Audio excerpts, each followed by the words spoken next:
Егер мен сынып басшысы болсам, сыныбымның тәртібіне және жақсы оқуына әрқашан қолдауға уәде беремін. Мен Ашымжанова Эльнара.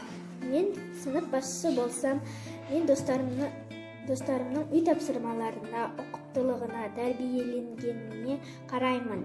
Олардың үздік оқушы болып шыққанын қалаймын. Егер мен сынып басшысы болсам, достарымның оқуына және сыныптың таза болуына, тапсырмасын орындағанына қараймын. Мен Нүсіпқасыр.